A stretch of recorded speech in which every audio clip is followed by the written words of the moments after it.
दोस्तों, इस वीडियो में हम बात करेंगे कि आप नावी ऐप में लोन के लिए अप्लाई कैसे कर सकते हो। अगर आपको पैसों की बहुत ज़्यादा ज़रूरत है एंड आपने फाइनली ये डिसाइड किया है कि आप नावी ऐप में इंस्टेंट पर्सनल लोन के लिए अप्लाई करने वाले हो, तो गाइस ये वीडियो आपके लिए काफ़ी ज़्यादा हेल्पफुल साबित हो सकती है, क्योंकि आगे मैं इस वीडियो में आपको पूरा लोन एप्लीकेशन का प्रोसेस दिखाने वाला हूँ। तो चलिए वीडियो की शुरुआत करते हैं। तो सबसे पहले आप प्ले स्टोर में नावी लिख कर जब सर्च करोगे तो यहाँ जैसे कि आप देख पाओगे, नावी ऐप का करेंटली 4.3 स्टार का रेटिंग है और नावी के टोटल अभी तक 5 करोड़ प्लस डाउनलोड्स भी है।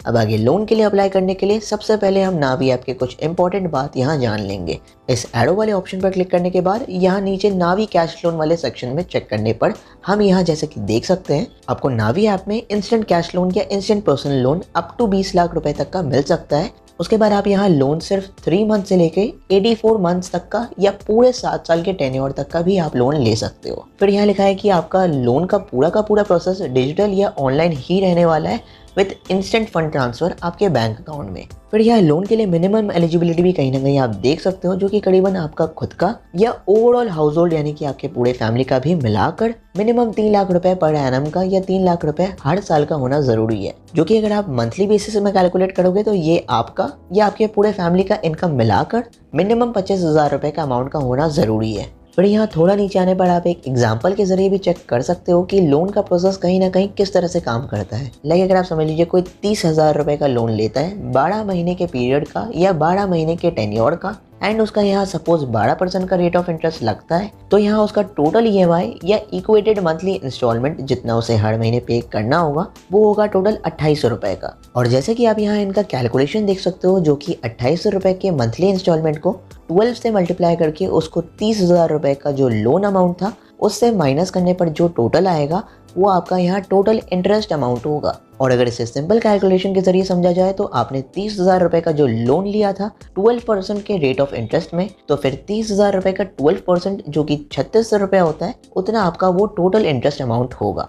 और इस 3600 रुपये का जो इंटरेस्ट अमाउंट है उससे 30,000 रुपये का जो हमारा लोन अमाउंट है उससे ऐड करने पर 33,600 रुपये होता है, जो कि हमारा टोटल पेएबल अमाउंट होने वाला है, जिसमें आपका इंटरेस्ट जो लगेगा वो भी एडेड है। अब क्योंकि ये लोन 12 महीने के टेन्योर के लिए लिया गया है, तो फिर इस अमाउंट को 12 से डिवाइड करने पर हमारा यहाँ ईएमआई जो कि 2800 रुपये का होगा वो यहाँ निकल जाएगा, जितना हमें हर महीने पे करना होगा। और गाइस ये जो भी कैलकुलेशन के बारे में हमने बात की है वो सिर्फ और सिर्फ एक एग्जाम्पल या एक रिप्रेजेंटेशन के तौर पर की गई है और ये फिक्स नहीं है। और आपका जो एक्चुअल एपीआर या इंटरेस्ट रेट होने वाला है वो आपके खुद के सिविल स्कोर या क्रेडिट असेसमेंट के बेसिस में डिपेंड करेगा। चलिए फाइनली बात करते हैं लोन अप्लाई की। तो यहाँ सबसे पहले अगर आपका नावी ऐप इंस्टॉल किया हुआ नहीं है तो आप इंस्टॉल कर लेना।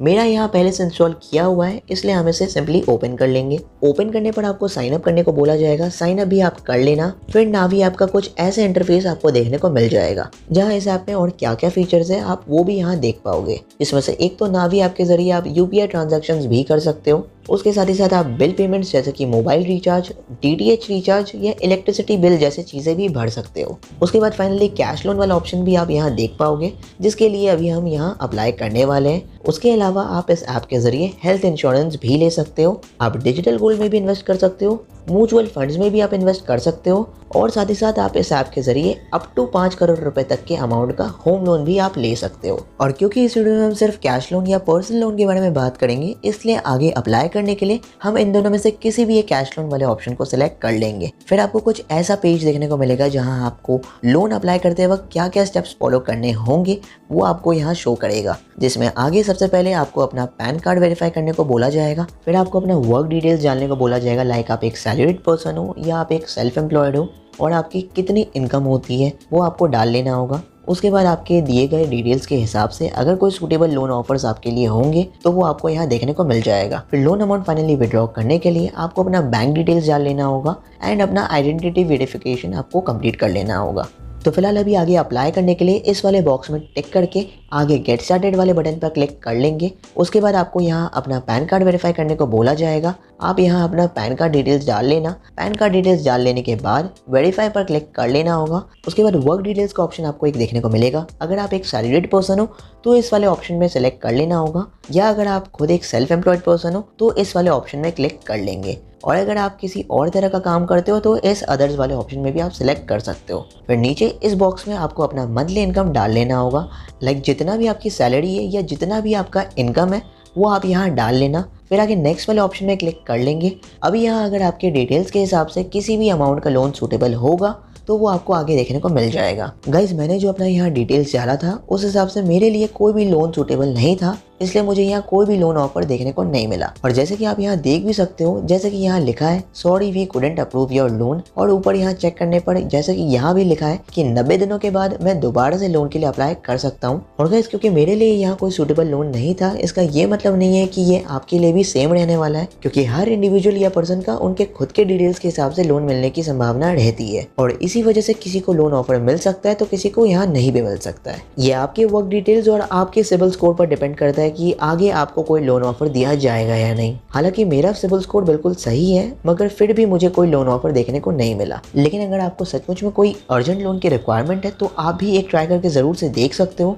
और सपोज अगर आपके लिए कोई लोन सूटेबल होता है तो फिर बाद में आपको कुछ ऐसा इंटरफेस देखने को मिलेगा जिसमें आप अपने लोन अमाउंट को चूज भी कर पाओगे और कितने टेन्योर का आपको लोन लेना है वो भी आप सेलेक्ट कर पाओगे। फिर उसके बाद कुछ डिटेल्स को वेरीफाई करने को बोला जाएगा, जिसको कंप्लीट कर लेने के बाद फाइनली आपको आपका लोन मिल भी सकता है। हालांकि गाइस जितने भी लोन ऐप्स होते हैं उन सब से कंपेयर करने पर नावी ऐप की खास बात यह है कि इस ऐप में अगर आप कोई भी लोन लेते हो तो आपका प्रोसेसिंग फीस बिल्कुल जीरो रहने वाला है। यानी कि सपोज आप 50,000 के अमाउंट का लोन लेते हो तो आपको आपके बैंक में पूरे 50,000 रुपए ही दिए जाएंगे और उसमें आपका कोई भी प्रोसेसिंग फीस नहीं चार्ज किया जाएगा। जबकि ज्यादातर और जो भी लोन ऐप्स होते हैं उनमें प्रोसेसिंग फीस भी ली जाती है। जैसे कि आप अगर 50,000 रुपए का लोन लेते हो तो सपोज उसमें आपका 8% का प्रोसेसिंग फीस ही वो चार्ज कर लेंगे और आपके अकाउंट में 50,000 रुपए का बाकी 92% जो कि 46,000 रुपए होता है उतना ही आपके अकाउंट में भेजा जाएगा। मगर फिर भी आपको जो लोन वापस चुकाना होगा वो 50,000 रुपए के अमाउंट का ही करना होगा और उसमें आपके इंटरेस्ट चार्ज अलग होंगे। तो ये थी नावी की एक मेन खास बात, जहाँ ये कोई भी प्रोसेसिंग फीस चार्ज नहीं करते हैं। और अगर कोई चीज जो इस ऐप की अच्छी नहीं है तो वो यही है कि यहाँ लोन मिल पाने का जो चांसेस है